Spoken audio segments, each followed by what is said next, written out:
Magandang araw po, minamahal ng mga magulang at kapatid. Sa channel na to, kung saan po sinasagot ng Diyos sa mga katanungan sa puso't isip natin, sa magitan po ng salita po niya, ang Biblia. So ngayon po ang ating pag-usapan ay tungkol po sa hindi ko alam, nagaganap pa pala sa bansa natin yon. Kasi yung huling balita na narinig ko, isang sanggol tinapon sa basurahan ko na hindi pa putulong pusod. Ating pong paksa ngayon, bumulat po natin ano ang sinasabi ng Biblia tungkol sa abortion.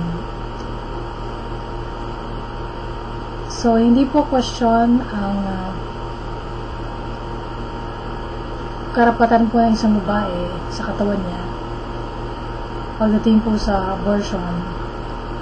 Ang abortion po ay kasalanan. Paglabag po ito sa utos ng Diyos na huwag tayong papatay. Buksan po natin ang nakalagay po sa salita ng Diyos. Ito po sa Jeremias 1:5. Bandang gitna po ng Bible ng Jeremias, talata 5. So dito kinakausap ng Panginoon si Jeremias. Jeremias, bago tayo nanyuhan sa tiyan ng iyong ina, pinili na kita, at bago kayo sinilang, hinirang na kita, para maging propeta sa mga bansa. Ito, so napakaganda na po.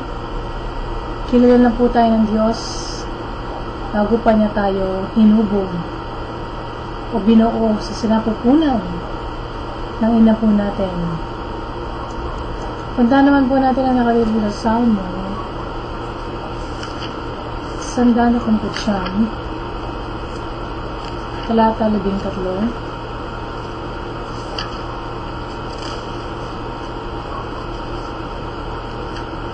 Ito po nakasulat.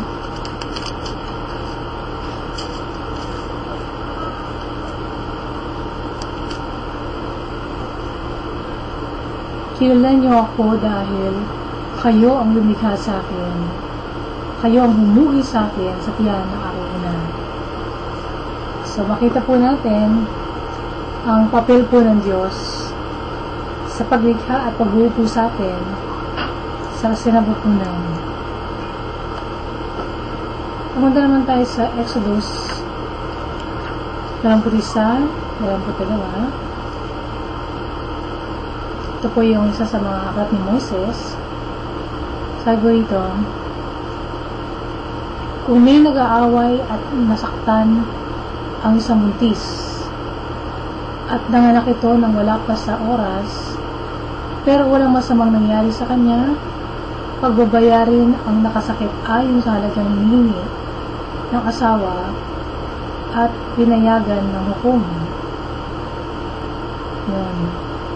Pero kung malubha ang nangyari sa babae, parurusahan ang responsable katulad ng nangyari sa babae.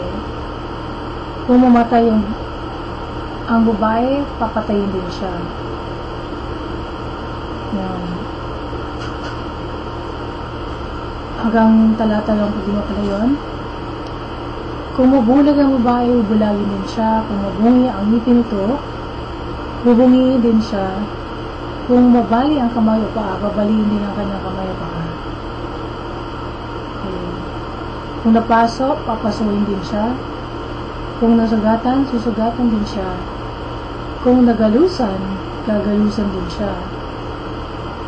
Yan. So, parusang kamatayan po ang pinapataw po sa tao na naging sanhi ng kamatayan ng sanggol sa tiyan. Kaya alam natin na murder, pagpaslang, ang abortion. Tinuturing po ng Panginoon na tao o tao na ang isang sanggol. Wala pong kinalaman dito ang karapatan ng isang ina na pumili, no? ng abortion. Ito ay tungkol sa buhay o kamatayan ng isang tao na ginawa sa wangis ng Diyos.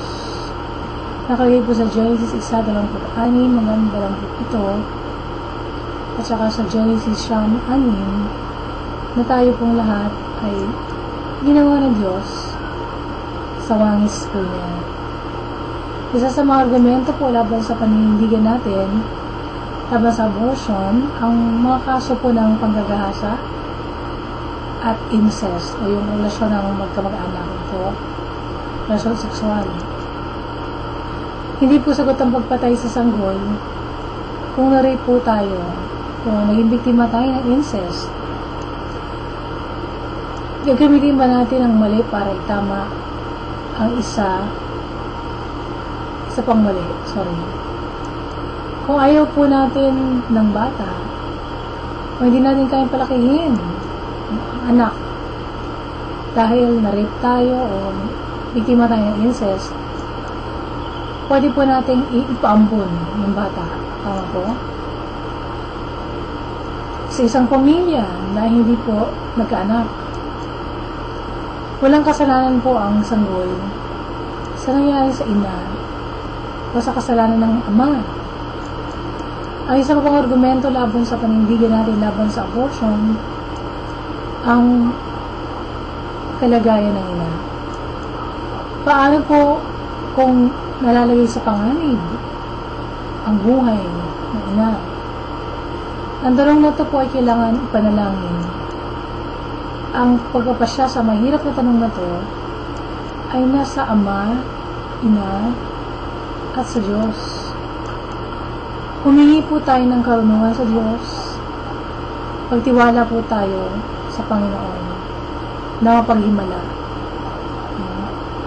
So, hindi natin lang, no, baka mabuhay pareho, tama po? Dahil sa Diyos po walang posible. So, mahigit po sa 95% na mga abortion ay nangyari, ginawa, dahil po ayaw magkaanak ng isang babae. Mas maliit po sa 5% ang resulta po ng panggagahasa, incest, o kalusugan ng ina. Pero bakit kahit sa maliit na 5%, ginugusto pa rin nila na ipalaglag ang bata? Hindi dapat po maging unang option po natin ang abortion o pagpapalaglag. Buhay po ng isang tao ang nasa loob ng tiyan. Kaya dapat lang po nabigyan ng pagkakataon o hayaan natin may panganak ang sanggol. Para po sa mga babaeng dumaan na po sa abortion, kaya po ng Diyos na patawarin kayo sa salang pagpatay. Mapapatawad ang lahat ng kasalanan sa magitan po ng pananampalataya kay Kristo. So, yan po makita po natin sa John 3:16, yung pong uod po ng Ebanghelyo, yung buting balita. Sabi po doon, ganun na lamang ang pag-ibig ng Diyos sa sanlibutan, binigay na ka ng butong na anak, upang sino man ang sumampalataya ay hindi mapahamak o di magkaroon ng buhay na walang hanggan. So, may pag-asa po tayo na mapatawad kay Kristo Jesus.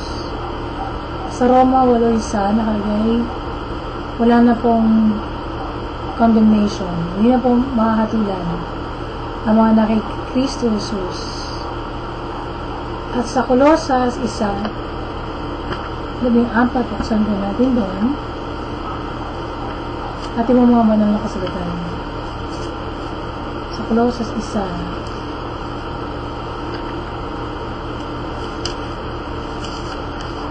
sabi po rito, at sa magitan ng kanyang anak, tinubos na tayo na ang ibig sabihin ay pinatawad ang mga kasalanan natin. So, sa magitan ng Panginoong Jesus, mapapatawad po ang mga kasalanan po natin. Kasi, binayaran na po ng Panginoong Jesus sa krus ang kaporsahan na kamatayan sa kasalanan. So, So, pwede pong mapatawad ang isang babae na nagpa-abort. Ang lalaking nagtulak sa babae na mag-abort at maging ang doktor po nagmuha ng operasyon. At totoo po tayong magsisisi at iwawaksi po natin ang kasalanan na to. Sigurado po na papatawarin tayo ng Diyos. Lilinisin niya po tayo sa ating kasalanan. Okay? So, kung kayo ba nakagawa ng kasalanan na to, ng abortion, o iniisip niyo pa lang na gawin ito dahil nabuntis kayo, ano, o kung lalaki naman kayo, yung girlfriend nyo, nabuntis nyo, at gusto nung magpa-abort siya, isipin po natin na ito po'y mali po. Isang malaking pagkakamali sa harapan ng Diyos. So, mali na nga po yung nabuntis nyo yung girlfriend nyo.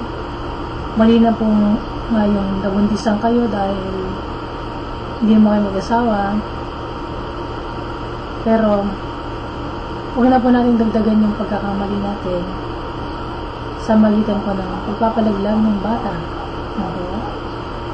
So, magsisi po tayo sa lahat po ng kasalanan po natin.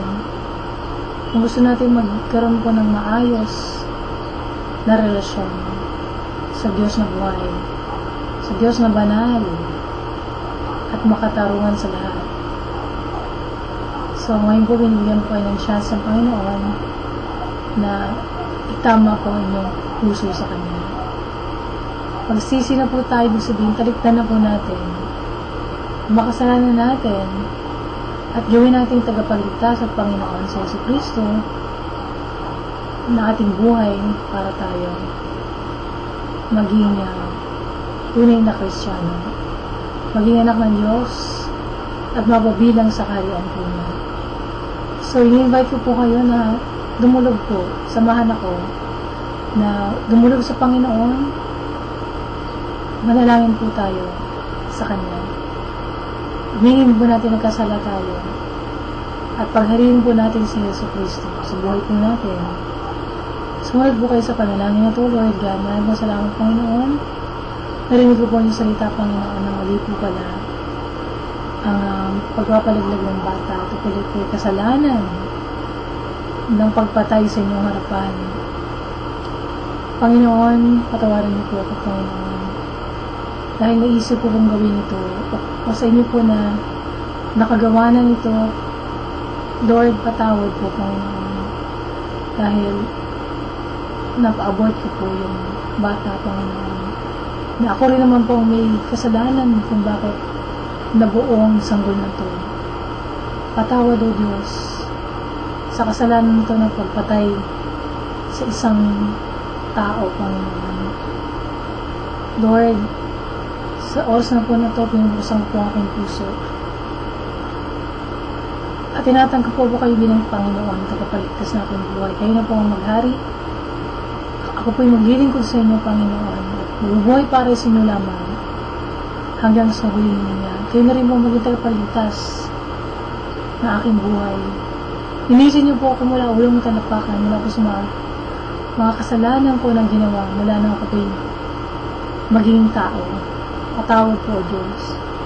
Linisin niyo po ako, Panginoon, sa lahat ng aking mga kasalanan, sa magitan ng banal na dugo ng inyong butong na anak ng Jesus. Thank you, Lord, sa kapatawaran po ng aking mga kasalanan, kasama na po ang kasalanan po ng abortion. Thank you, Lord God. At Panginoon, paspasin niyo rin po ako ng Banal na Espiritu upang maintindihan ko po ang inyong salita at may sa pamuhay ko po ito sa araw-araw. Lord, maraming pong salamat sa kapatawaran po ng aking mga kasalanan. Salamat po, Diyos, sa kaligtasan po na aking kaluluwa. Salamat din, Panginoon, sa buhay na walang hanggan na pinagkakalog niyo po sa akin dahil sumasambalataya po ako sa inyong anak na si Jesus. Sa lahat po ng ginawa niyo para sa akin, sa pag-ibig niyo, Panginoon, na ipinadama sa akin ngayong araw na ito na ako po yung nakarinig ng inyong salita. At bigyan niyo po ako ng chance, Panginoon, na manumbalik sa inyo. Maraming salamat. Pinupuri ko po kayo, Diyos, sa pangalan ng Panginoon Jesus. Amen. So kung nanalain ko yan, magsaya po kayo dahil napatawad na lahat ng kasalanan niyo. So para lumugaway sa Panginoon, maghanap po kayo ng kopya ng Biblia. Simulan niyo po magbasa sa Gospel of John para makilala niyo si Yesu Cristo. Sa susunod po, makinig kayo o maghanap po kayo ng church na nangangaral sa salita ng Diyos. Walang dagdag, walang bawas mula Genesis and Revelation. Hindi po doktrina ng tao, disiplina ng Diyos. Hindi rin po tradisyon ng simbahan ang pinapangaral, kundi ang purong salita ng Diyos. Walang dagdag, walang bawas. At sa muna po maghanap po tayo ng church at kung saan po ang panampanin sa Kristo lang ang binataas. Hindi po pangalan ng founder ng church, ginagawang kapantay na anak ng Diyos. Hindi po pangalan ni Mama Mary, hindi pangalan ng sekta, hindi pangalan ng simbahan, hindi pangalan ng kung sino-sino santo, kundi tanging Panginoon sa Kristo lamang. Dahil siya lang po makakapagdala po sa atin sa langit. At sumunod po maghanap po tayo ng church ang kasal ng Espiritu Santo kumikila sa kalagitnaan nila, tumutulong po sa pagsamba at nagbabago ng buhay ng bawat mananampalataya. So kung kayo po ay napagpala na ating ministry ngayon dito sa channel na to, pagsabi niyo po, pamalitan niyo sa mga kaibigan niyo po at mga kakilala na may sagutan Diyos sa mga tanong nila. At kung meron kayong mga dagdag ng tanong, feedback, suggestion, comment, isulat niyo lang po dyan sa baba, kaya mag-email kayo, mag-tweet kayo, o kaya mag-text. At kung kanina kasabay po kayo sa panalangin natin, ng pagsisisi pagtanggap sa Panginoong Jesus, pagsabi niyo rin, nakisana na kayo, napatawad ng lahat ng kasalanan niyo, papunta na kayo sa langit. So, pagsabi niyo nga po sa mga tao, na ang Diyos po natin ay buhay, sumasagot sa mga tanong po natin. So, hindi po tahimik ang Diyos na wala tayong naririnig po sa Kanya. Kundi ang Diyos po ay nangungusap sa magitan ng salita po niya, ang Biblia, at mga tao po na tunay na tinawag ng Panginoon para mangaral ng Kanyang salita. So mag-ingat po tayo, hindi po lahat na nagdadala ng Biblia ay lingkod ng Diyos. Kaya importante magkaroon po kayo ng kopya ng Biblia. Magbukas po kayo, huwag kayong atubili na bumili ng kopya o humingi ng kopya sa makilala niyong Kristiyano. Dahil, importante po, alam po natin na nakalagay sa salita ng Diyos. Kaya kahit na paikot-ikutin po tayo, hindi tayo agad maniniwala. Kasi may alam po tayo, pinag-aaralan po natin, nagsasakisip tayo ng katotohanan sa salita ng Diyos, ang banal na kasulatan. So kung hinihipo po kayo ng Panginoon na sumuporta sa ministry na to, dahil kayo po ay nag-bless o gusto niyo pong marami pong maligtas na kaluluwa, welcome po yung tulong na panalangin at tulong pinansyal. So nga susunod po na pagkikita po natin dito sa YouTube, sa Diyos po lahat ng papuri at pagpalain kayo na ating mahal na Panginoon.